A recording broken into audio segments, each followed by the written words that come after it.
there'll never be peace in the Middle East unless there's regime change in Iran. The current Iranian regime is the major barrier to peace in the Middle East. And if President Trump wants to be known as the peace president, he has to be in support of regime change.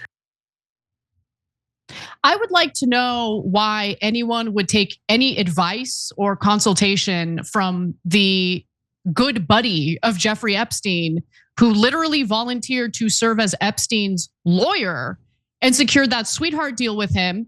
And now the Epstein files identify Alan Dershowitz as someone who colluded with Jeffrey Epstein to smear the reputations of political scholars like John Mearsheimer and Stephen Walt.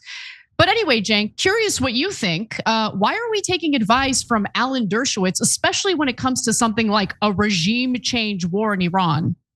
You guys caught what he said, right? If Trump wants to be the peace president, he has to declare war on Iran. And not just war, but regime change war.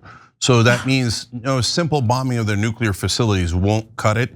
They're now saying we have to bomb all their ballistic missile program as well. That would be all over Iran. They're not allowed to have any defenses at all. And in order to assure all of that, we have to actually go into Tehran and take over the regime, so have boots on the ground. I mean, that's all on behalf of Israel.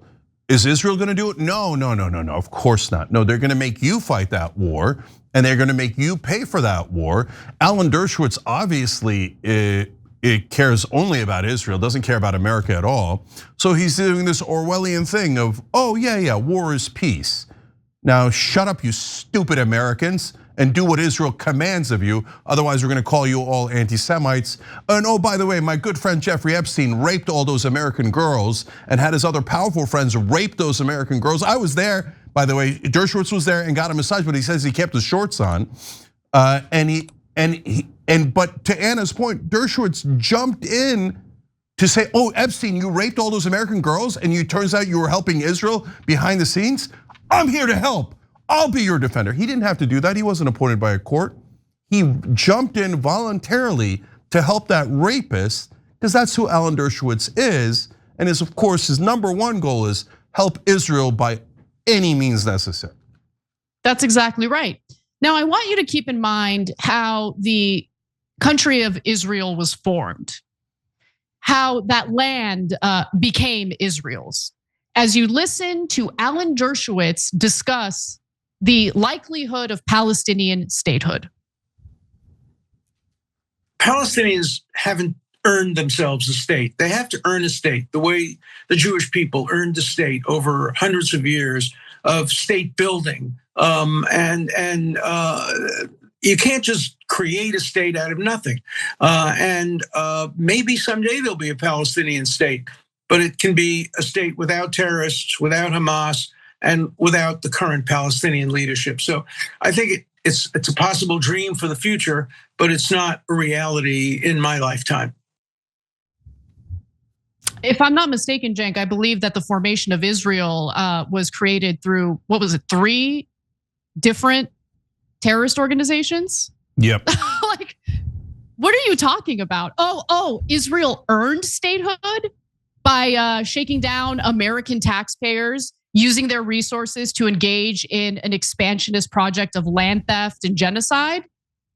Yeah. I mean, if we arm the Palestinians and greenlight, anything they want to do, much like we've done with Israel, pretty sure that they'll earn land just like Israel has. It's just it's unbelievable, man. It really is. So there's 2 different parts to it, Anna, right? One is saying that the Palestinians haven't earned their freedom. So let's break that down in 2 different ways. Number one, that's deeply racist, right? So if, for example, the Afrikaners had said about the black South Africans, well, they haven't earned their freedom. They haven't groveled to the white South Africans enough. They haven't assured us of all the different things they need to assure us of. So no, we're never gonna give them their freedom. Those black people haven't earned it. Everybody would have been outraged, right? But when pro-Israel people- Except for the racists. And it would be deeply racist. Obviously, brazenly so. And this is exactly that. But since it's pro-Israel people saying it about Palestinians, American media is like, oh great, wonderful. Of course, the dirty Palestinians haven't earned humanity yet, and you should treat them as subhuman. Just like the Germans, wait, awkward. Okay, yeah, all right. So that's who Alan Dershowitz is. And now the second part of that, by the way, is if you just flip it, and anytime a pro-Israel person talks, think about flipping Israel and Palestine, and you'll see how atrocious, or Muslim and Jewish, and you'll see how atrocious their talking points are. If a Palestinian had gotten on TV and said, the Jews haven't earned their freedom, they should be enslaved for another 58 years under the occupation of good, wonderful Muslims, and if they don't love Muslims enough, they should continue to be captives of the Muslims. The Jews haven't earned it. Obviously, people would be rightfully outraged, and that person would never appear on TV again.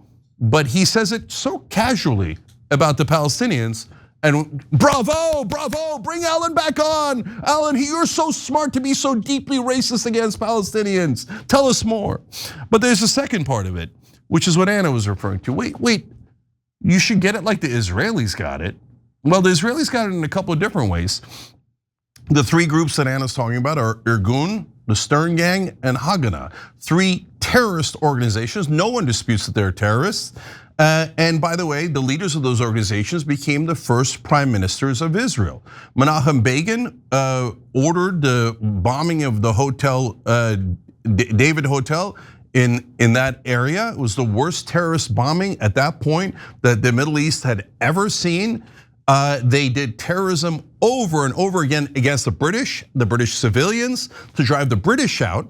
Meanwhile, they had the Balfour Declaration earlier, and that was honestly Zionist bankers who put pressure on the UK government saying, you owe us a lot of money and we want that piece of land.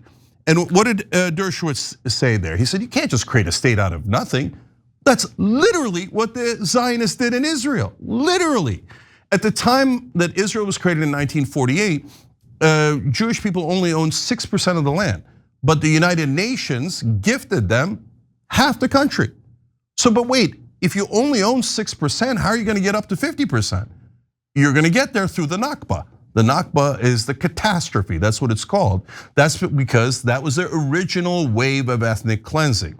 The terrorists who ran Irgun and the other gangs, the terrorist groups that started Israel, then came in and started doing terrorism within Israel. So they started murdering the Palestinians, dragging their bodies through the villages, hanging them on trees, burning them alive, and saying, you all better leave, otherwise we're gonna murder all of you. Remember, we got this state through terrorism and financial intimidation, so we're gonna kill you all. And 750 to 800,000 Palestinians and their children, making it a much larger number, ran for their lives. In Israeli mythology, they say, oh no, we were attacked. And these Palestinians, well, how did they leave? I mean, if they attacked you, why did they leave? Oh, they voluntarily decided that they wanted to go somewhere else. 750,000 people at a bare minimum in 1948 decided to leave all of their worldly possessions, the homes they grew up in, to go live in tents voluntarily? You'd have to be completely brainwashed to believe that. No, they ethnically cleansed them to start their state to begin with. Now, I don't think the Palestinians should do likewise to the Israelis because we're decent, moral human beings, but Alan Dershowitz obviously is not. And so he's saying the Israelis should be able to do infinite terrorism, financial intimidation, and by the way, get the UN to declare it for them. Funny enough, Anna, the last part is, the Palestinians a while back went to the United Nations and said, can you declare Palestine a state just like you did for Israel? Identical. You know what the Israelis called it? Terrorism. Amazing. Amazing. It really is. Every time you ring the bell below, an angel gets his wings. Totally not true, but it does keep you updated on our live shows.